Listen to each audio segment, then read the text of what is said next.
زیاتره شاګردان زما سره رابطه کوي دفتر ته راشي چې سره زه کوشش کوم مهنت کوم خو مخه مې نه صحیح کېږي په مخ کې وړاندې نه ځمه څه وجه ده زه ناکامۍ طرف ته ځمه. یاد ساتئ شاګردانو ته ویمه ځوانانو ته ویمه چې په رایټ ټایم باندې رایټ ډیسیژن واخلئ په رایټ وی باندې یعنی په صحیح ټایم باندې په صحیح وخت باندې فیصله کول او په صحیح لاره باندې تلل چې دي دا کامیابي ده. که چېرې ته بې ټایمه فیصله وکړې او په صحیح لاره نه ځې ته د ډېر زیات محنت کوشش وکړې خو یقین وکړه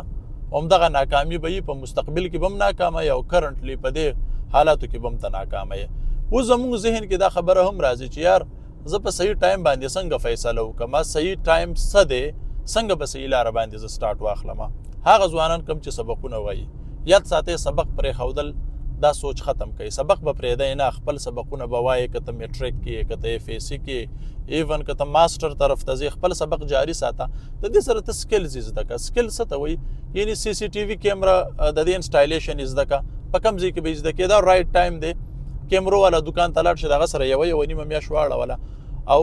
واړوه ورسره او پریکټیکلي دا چل یې زده کړه چې شپږ اته لسو کورونو کې ته کیمرې انسټالیشن وکړې کیمرې په خپلو لاسو باندې ولګې او د هغې سیټ اپ ته وکړې. ته یاد ساته چې په مستقبل کې که ته سعودي عرب ته ځې که ته دوبۍ ته ځې او که ته په پاکستان کې خپل CCTV کیمرو دکان کولاوې دا یو قسم سکل دی دا یې زده کړه. په صحیح معنو باندې ته همدغه ګرافیک ډیزاینینګ زده کړه په دې فوټوشاپ یې زده کولی شي په کورل ډرای زده کولی شي مختلف زموږ سره ویب سایټس دي د انټرنیټ د لارې تاسو کتلی شئ دا ته په صحیح معنو باندې زده کړه او په مخ کې وړاندې په دې کې ځکه ته بیا سعودي ته ځې او که دوبۍ ته ځې ایون ایز ا فریلانسر ته په پاکستان کې هم د انټرنیټ د لارې کار کولی شي یو خپل دکان هم پاکستان کې کولاولی شي. دا په رایټ ټایم باندې رایټ ډیسیژن په رایټ وی باندې تللی. همدغه رنګې که یو سړی وایي چې نه ما ته دا ووایه چې یاره به یې زه ماښام څه کوم یعنې ماښام دې زما لاس ولسه راشي نو ته د چا سره کارونه مه کوه بلکې 1500 روپۍ را پیدا کړه 2 ترماسه واخله او 10-12 پیالۍ واخله او په دې خپل بازار کې د یو سر نه ته سټارټ واله خپله کاوه خرڅوه یقین وکړه دومره اطمینان به وي دومره سکون به تا ته میلاویږي خپل شینچې خرڅوه.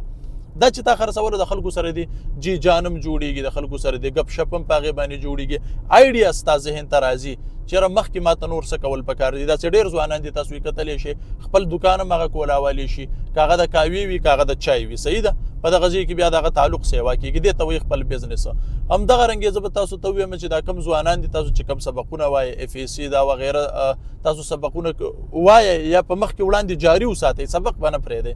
یاد ساته ته که ډېر هم لوی سړی شي لوی بزنسمین چې ته شې که نه خو چې ستا سره تعلیم نه وي ستا 2 پیسې قیمت دی دا یاد وساته. همدغه رنګې یو کس دی هغه وایي چې یاره به زه په خپل بازار کې کار کول غواړم خپل بازار کې خپل کار شروع کړه څنګه شروع کولی شي کاسمیټکس نن سبا تاسو کتلی شئ کاسمیټکس خپل خرڅوئ یا مثال په طور چې کوم جنرل سټور کې مختلف سیزونه دي سیلمیني شروع کوئ لږه ډېره سودا تاسو راواخلئ په موټر سایکل باندې یا مطلب پیاده یو څو ګوتۍ په لاس کې ونیسئ او په مخ کې وړاندې باندې ځئ اډرز اخلئ هغه اډرز دغه کوئ فلفل کوئ. تاسو ګورئ دومره آیډیاز به ستاسو ذهن ته راشي ډېره لرې نه ده. یاد ساته چې ته به خپل برانډ لانچ کې په خپل کلي کې په خپله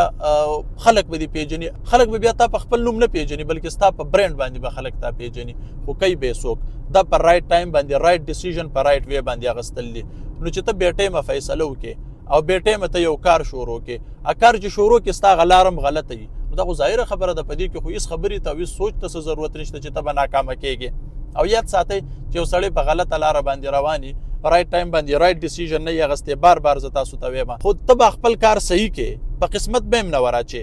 خو چې کله ته پراپر طریقې سره خپل کار کې د محنت چې کومه طریقه ده په هغې باندې ته امپلیمنټیشن وکړې څنګه چې پکار ده یاد ساته ستا دعا به هم رنګ راوړي ستا محنت به هم رنګ راوړي ستا چې کوم یاران دوستان دي په معاشره کې به ستا یو نوم هم جوړېږي او په مخ کې وړاندې به ځې. اوس به ته کله سټارټ اخلې دا فیصله پتا ده اوس به ته کله کامیابېږې دا فیصله هم پتا ده. یو جهان مننه.